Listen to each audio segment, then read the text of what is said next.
Okay, I think it's safe to say that federal agents have had enough of the antagonizers during Operation Charlotte's Web. The video you see right here, that's of federal agents firing pepper balls at antagonizers on a highway in North Carolina. Hold on. Wow.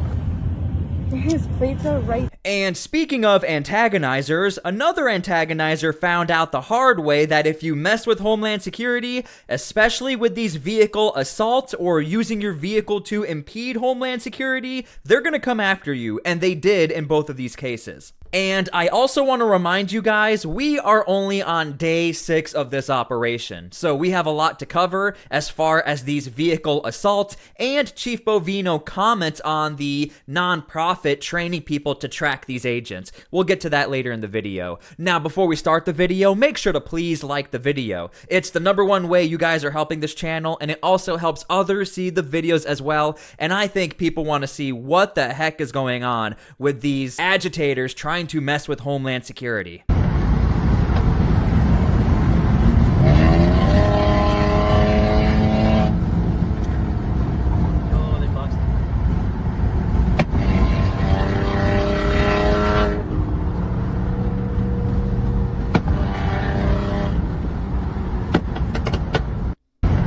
So as you can see, the pepper balls clearly affected the person who was trying to mess with Homeland because they were forced to move off to the side of the road. Now again, let's pay attention real quick. Watch how close they are getting to the agents and watch how they're not allowing the agents to move freely without some sort of impediment. Check it out. Watch these vehicles right here.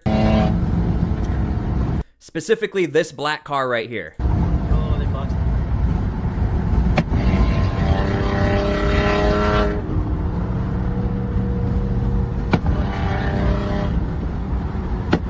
Now leave your comments down below how you feel about this video, how you feel Homeland Security handled the situation. Again, in context, we are up to a 1000% vehicle assault on Homeland Security officers. So agitators and protesters, for whatever reason, there seems to be this growing trend of vehicle rammers. So it looks like Homeland Security, they are aware of these stats and they're not playing these games anymore, especially not on a highway. So the same thing pretty much happens in this video once again in North Carolina. Here are federal agents actually getting out of their vehicle to warn the agitator, and I think he has a Mexican flag on the back of his Honda Civic, so we'll be paying attention to this vehicle. ¿Sí ves?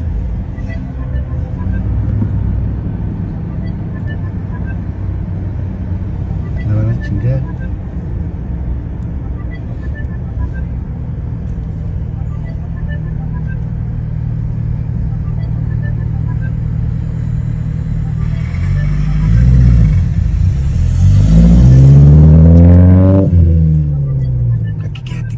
Se van a ir, se van a ir. Hold on. Por el video lo están grabando allá. Hold on. Yes, hold on. What the heck? Cuélgale. So these are obviously people who are following or tracking Homeland Security. You will see later in the video there's a bunch of honking, which is a clear indicator that this is an organized event, but you can also hear the dialogue in the background, which gives us a very clear indication everyone seems to either be working together or at the very least have the same mission of tracking these agents. Ya se fue, ya se fue. Hold on.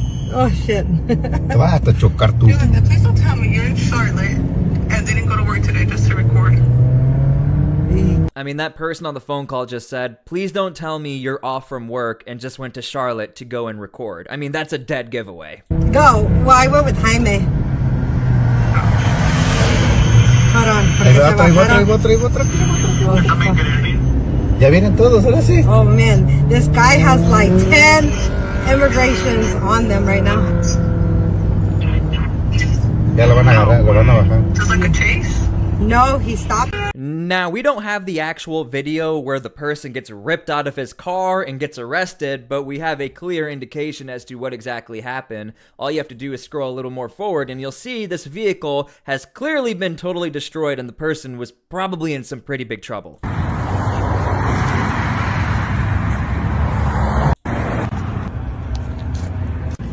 Wow. His plates are right there. Bro.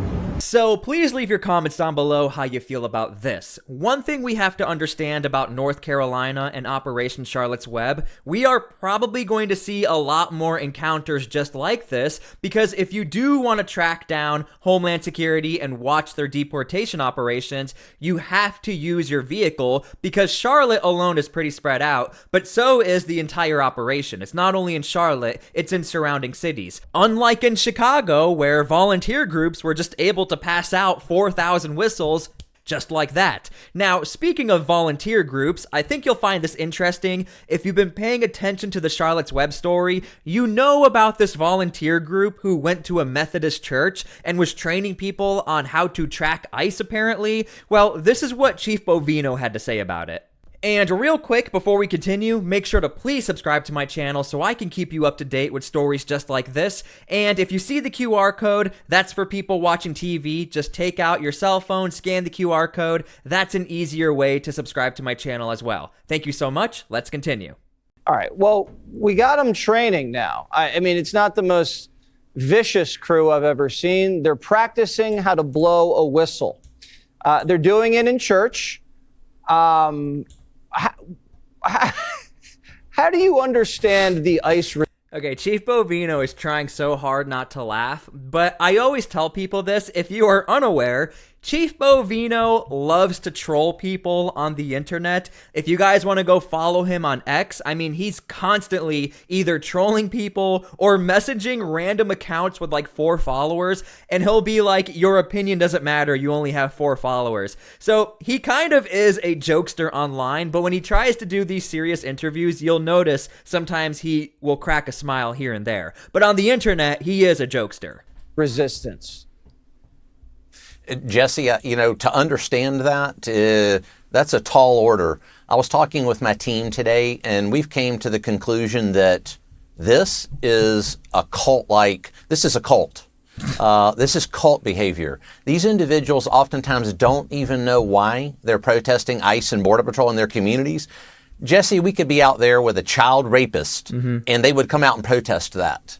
So that's the very definition of a cult-like mentality. And we see that every day, believe it or not. It's the craziest thing I've seen. So to describe that or to understand it, I think it's beyond understanding in some ways. Yeah, well, it looks like they've been brainwashed. And I don't want to, you know, minimize it with the whistle thing. I mean, your guys have been shot at. Yeah.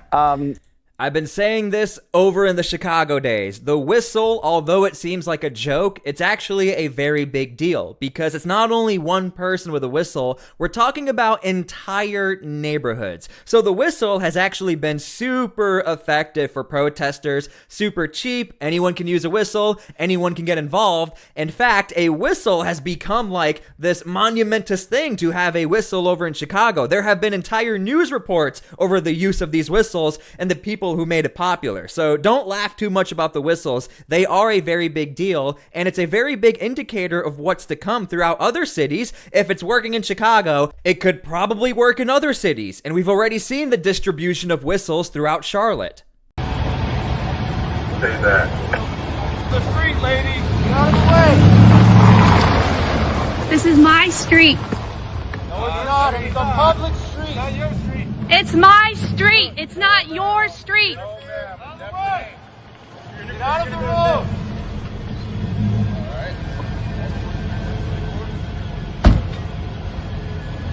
Ma'am, You're welcome. there's no thumbs up. If you interfere with our duties, you will be arrested, okay? Please. You have no right to arrest me. Yes, if you interfere with our duties, we can. I don't know who told Look you. what you're doing. Move your vehicle now. You might mean. So this person is quite literally blocking the middle of a public street, and she's saying it's my street. And obviously they're like, what are you talking about? This is a public street. But I just want to show you guys, let me pull the video up a bit. Here's her vehicle blocking everyone. Well, but it's not very good for you, alright? Tell your boss Hey, we to already go gave her a back to warning. South Fork because Well- she's a whore. Who's that? Alright, that's fine. You know who your boss is. A whore? Yeah, go back to South Fork I don't know where that is. because you're not from the the middle of the country. U.S. Border Patrol, we go It's anywhere a you strip club in Watertown, and your boss should go back to the strip club. What strip club? What strip club is she talking about? I've never been Tell Christy Nome. She'll know what South Fork is, because she's a Castlewood whore. Calm down. No. Please, calm down. It's bad for you. You're in the middle of the road. Can you please get out of the way? I have very low blood pressure, so I don't need to worry about that. Get out of the road, please. Leave. Just leave. We're working here. No, you're not. We're working here. You need to get out of the road. These are my neighbors.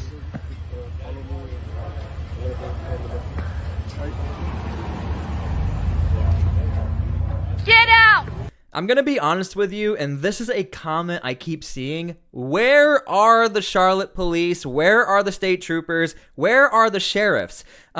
I've been watching like every single clip coming out of Charlotte, trying to compile all the best one for you guys to show you the fullness of the narrative happening. Again, we're on day 6.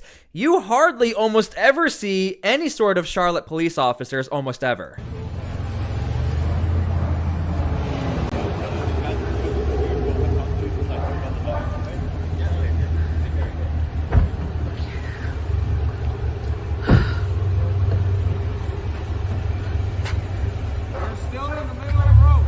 I know that. I walk these roads every day. Go ahead. Call the cops. La migra. First warning, stop following us. First warning. Am I? Right? If you interfere with us, we will arrest you, okay? I'm videoing and I'm following at a safe distance. It's not appropriate, all right? Honking Yeah. isn't allowed on the street. We're in front, okay? So first warning, all right? If you impede on our duty, you will be arrested. What am I at risk of? Arrest? Oh, yes. It's a federal thing to be impeding with our duty, so don't do it. I know it's fun for you, but don't do it. It's not fun. I don't know why you're kidnapping my neighbors. They're not your neighbors. You don't know. They are. What's his name? They are. They are? Yeah, well, good. Okay. Have a good day.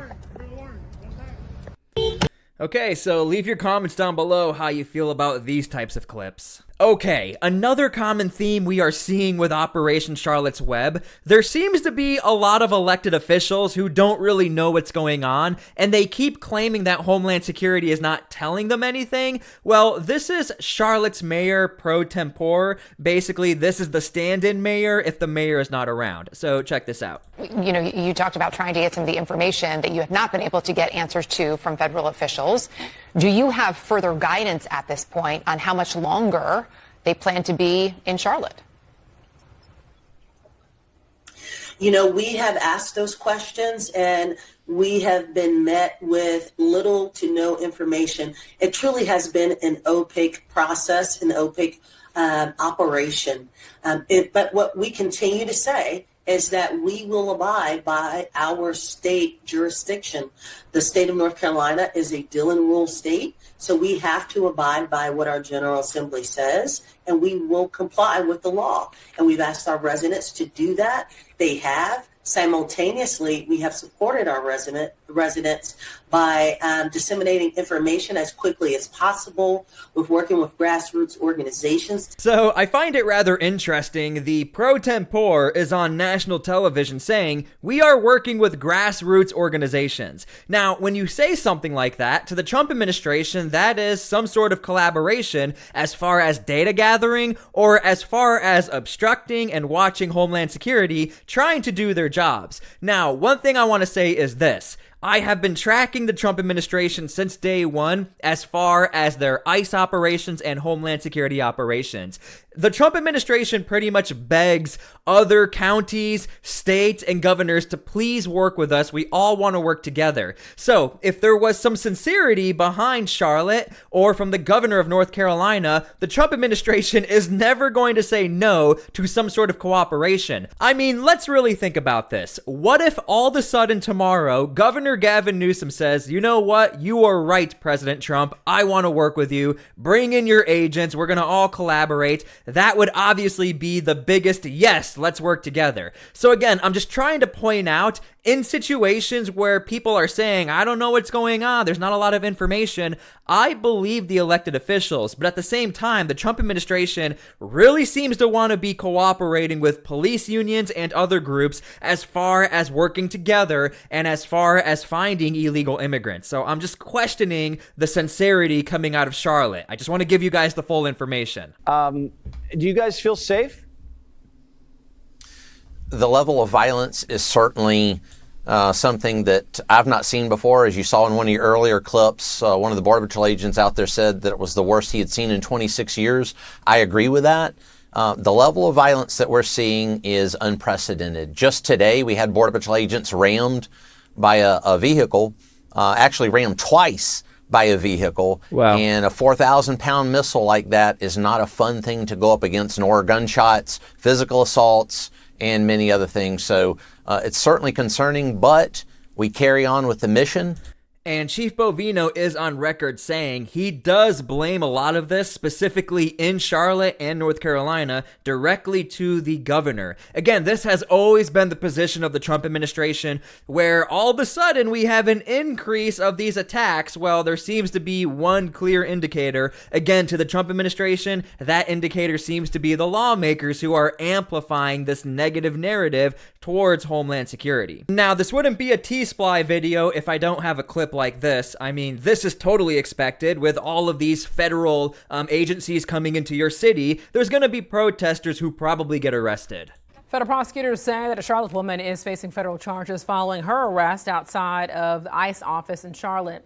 So Heather Morrow is now facing felony assault on a federal officer charge. Here's her mugshot right here. Officials accuse her of blocking an agent's vehicle as he tried to be able to get into work on Sunday. So they say, I've been covering the Portland protests since day one, Los Angeles, Chicago. Here we are in Charlotte. If you are subscribed to my channel, and make sure to please subscribe, you know I always say this. The number one way to get arrested at one of these protests at an ICE facility or Homeland Security facility, get in front of the vehicle or touch a vehicle that's trying to enter the facility or leave the facility. That is how the majority of these protesters always seem to get arrested almost every single time. Literally almost every single time. Okay, so I hope you guys enjoyed the video. Thank you so much for being here. Make sure to please like, subscribe, leave your comments down below, and please pray for peace. We always advocate for peace on my channel because we do need that right now. And I hope this was a fair enough critique where you could have some sort of opinion on the situation in Charlotte. Thank you guys so much for being here. God bless, and we'll see you all later. Again, please pray for peace. We need it right now.